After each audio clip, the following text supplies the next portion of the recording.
नमस्कार जय जगन्नाथ ओडिशा किचन को आपण मानक बहुत बहुत स्वागत। आज मु आपण मानक पई नै कि आछि निम्ब पत्र आउ आलू बैगण टमाटो आ बड़ी पकेकी गोटे बहुत टेस्टी यूनिक रेसिपी जहाँ को कि थरे खाइले आपण को पार्टी रो बिल्कुल भी छाड़ीबनी बारंबार खाइबा पई चाहिबे। बहुत टेस्टी सहित हेल्दी मध्य। ताले चलंतु स्टार्ट करिबा आज रो रेसिपी।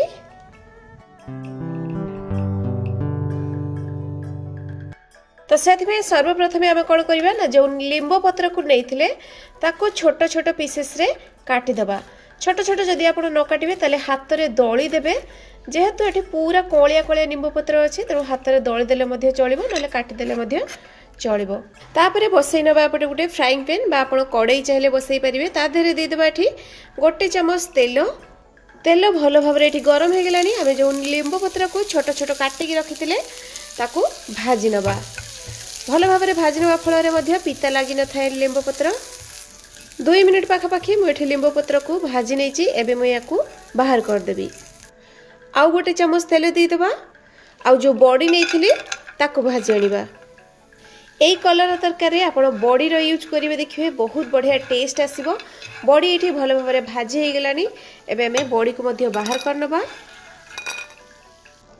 एबे आमे देदेबा कड़ई रे आउ 2 चामच तेल। तेल ये भल भाव गरम हो गले देदेबा 2टा सुखिला लंका। आउ देदेबा हाफ चामच गोटा जीरा। जीरा टिके फुटी हो गला परे देदेबा ये फाळे पियाज को मुझे काटिकी नहीं। पियाज को ये आम अधिका भाजबानी जस्ट अल्प टिके भाजी नबा। आउ तापर देदेबा ये मु 6-7 कुला रसुण को छेचिकी नहीं देदेबा। रसुण छेचा देबे बहुत बढ़िया बास्ना आसीबो आउ टेस्ट मध्य भल आसीबो। पियाज आ रसुण अल्प टिके भाजी गला परे आमे जो ये नहीं आलू ताको मुझे पूरा पतला पतला लंबा लंबा करके काटिकी नहीं।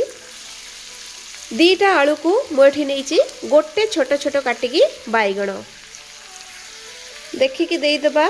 हलदी गुंड स्वाद देखिकी देदेबा। लुण बेसी किसी मसला ए दरकार नहीं। बात या सिंपल मसला ही आज रही रेसिपीटी की बनिकी रेडी हो।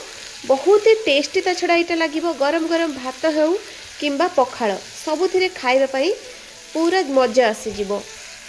घोड़नी लगेदेबा आउ आलू बैगण को सीझापी छाड़ा किसी समय। तो ये 2-3 मिनिट पर मुझे देखा बैगण आउ आलू भल भाव सीझी जाइए। तेणु एबे आमे कौन करवा जो टमाटो को रखी काटिकी टमाटो देदेबा। टमाटो देदेकी आउ 2 मिनिट पाखापाखि आमे भाजी नवा। या भाजुवा समय देवे हाफ चामच लंका गुंड। जदि आपन को लंका अधिका पसंद ताहले आपन कंचा लंका आउटे अधिका चिरिकी काटिकी दे पारिबे। एठी आलू बैगण आउ टमाटो भल भाव सीझा सहित भाजी मध्य जाइए।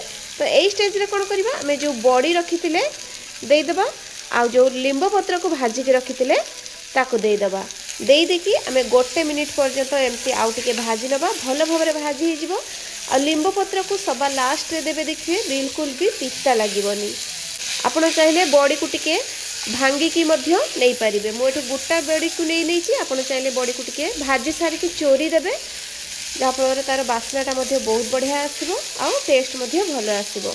तो ये आमर लिंब पत्र बड़ी आलू बैगणर गोटे बहुत ही सुंदर रेसिपी बहुत ही सिंपल रेसिपी आ बहुत ही टेस्टी रेसिपी बनिकी रेडी हो गला। तो दर्शक बंधु आशा करछि आज रही रेसिपीटी आपण मानकु निश्चय भल लगी प्लीज लाइक करिवे शेयर करिवे। आउ जदि चैनल ले नुआ थांती सब्सक्राइब करि नाहंती ताहले प्लीज सब्सक्राइब करदेबे। तो पुणी देखा हबो आ गोटे नुआ वीडियो रे आ गोटे नुआ रेसिपी सहित। से पर्यंत रहउछि नमस्कार जय जगन्नाथ।